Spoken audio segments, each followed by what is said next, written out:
أعوذ بالله من الشيطان الرجيم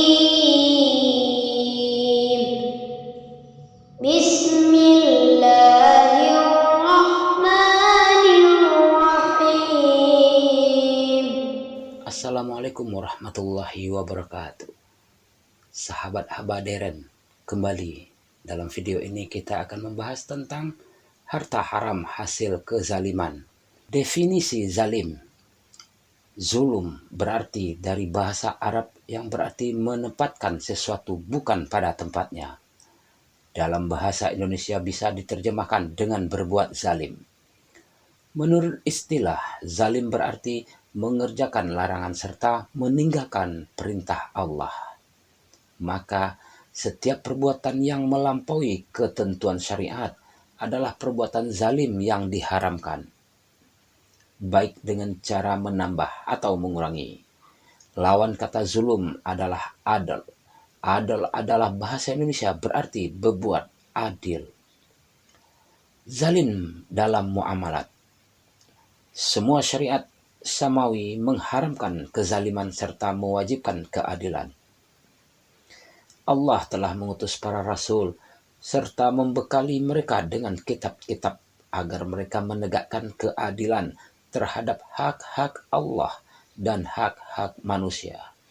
Allah berfirman, sesungguhnya kami telah mengutus rasul-rasul kami dengan membawa bukti-bukti yang nyata.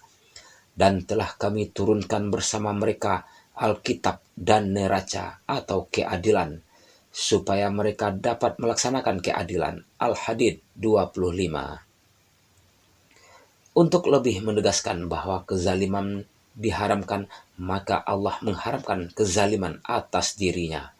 Dalam sebuah hadis qudsi Allah berfirman, wahai hamba-hambaku, sesungguhnya aku telah mengharamkan berbuat zalim atas diriku dan juga telah aku haramkan kezaliman sesama kalian.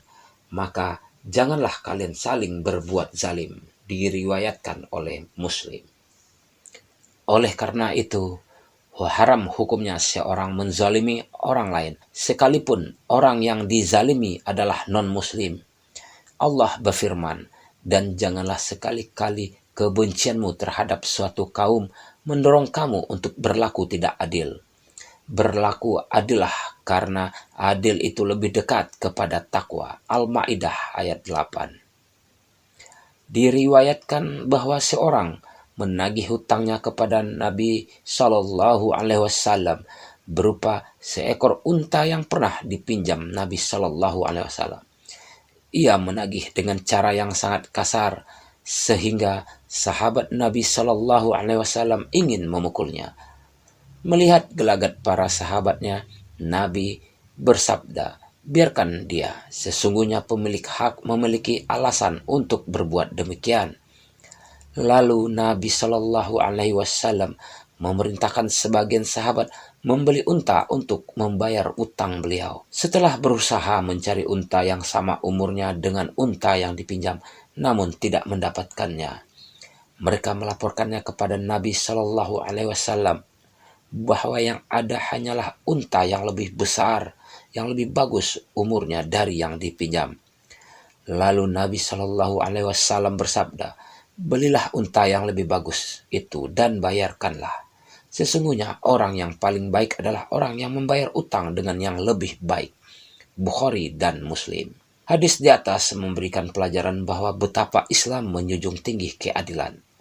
Sekalipun pemilik utang adalah seorang yang merupakan musuh umat Islam, lagi berlaku kasar kepada Nabi Shallallahu Alaihi Wasallam di hadapan para sahabatnya. Akan tetapi Nabi tidak menzaliminya. Bahkan sebaliknya beliau membayar utangnya dengan membayar yang lebih bagus dari barang yang diambil. Akhlak mulia Rasulullah telah dipuji Allah dalam firman-Nya. Dan sesungguhnya kamu benar-benar berbudi pekerti yang agung. Al-Kalam ayat 4. Syekh ditanya, bagaimana hukumnya saya sebagai seorang pejabat menghadapi dua orang yang mengikuti tes? Syekh menjawab, tidak boleh engkau lakukan. Allah berfirman, dan janganlah sekali-kali kebencianmu terhadap suatu kaum mendorong kamu untuk berlaku tidak adil.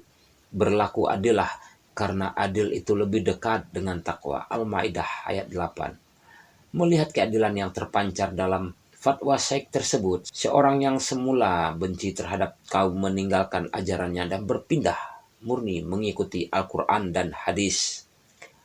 Mengingat muamalah adalah lahan subur untuk orang-orang yang lemah imannya melakukan kezaliman dan memakan harta orang lain dengan cara yang batil, maka sangat penting mengetahui muamalat yang mengandung unsur kezaliman. Karena banyak muamalat yang terbebas dari riba dan gharar akan tetapi memiliki unsur kezaliman.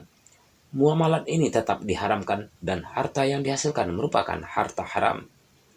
Di antara bentuk muamalat yang diharamkan karena mengandung unsur kezaliman adalah menjual najis, menjual barang-barang dan jasa yang diharamkan, monopoli, korupsi, kolusi, penipuan, pemalsuan merek dagang, dan lain sebagainya.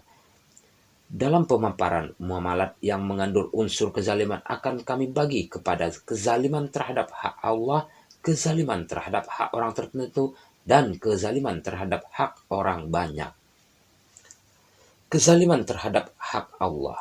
Di antara harta haram adalah harta yang bercampur dengan hak Allah yang tidak dibayarkan, seperti zakat yang tidak ditunaikan. Tindakan ini adalah sebuah kezaliman terhadap hak Allah dan harta tersebut terhitung harta haram yang harus secepatnya dikeluarkan. Harta haram, zakat yang tidak ditunaikan. Allah telah menciptakan seluruh makhluk dan juga telah menjamin rezeki mereka seluruhnya. Dan tidak ada suatu binatang melata pun di bumi, melainkan Allah lah yang memberi rezekinya. Hud ayat 6. Dan berapa banyak binatang yang tidak dapat membawa mengurus rezekinya sendiri. Allah lah yang memberi rezeki kepadanya dan kepadamu. Al-Ankabut ayat 60. Sebagian manusia memperoleh rezekinya dari pengguna jasa mereka dalam bentuk upah. Mereka adalah kaum buruh, pegawai, dan orang upahan. Dan sebagian manusia mendapatkan rezekinya dari harga barang yang mereka hasilkan. Mereka adalah kaum produsen dan petani. Dan ada sebagian manusia yang mendapat rezekinya dari keuntungan selisih harga barang yang mereka beli dengan harga barang yang mereka jual. Mereka adalah kaum pedagang. Dan juga ada sebagian manusia, rezeki mereka bukan karena barang atau jasa yang mereka berikan kepada pihak kedua. Akan tetapi, karena status mereka sebagai kaum fakir dan miskin, rezeki mereka berada di tangan orang-orang yang wajib zakat. Demikian sahabat Abah Deren pada video kali ini, dan sampai ketemu dengan video-video berikutnya. Salam sehat, salam sukses. Assalamualaikum warahmatullahi wabarakatuh.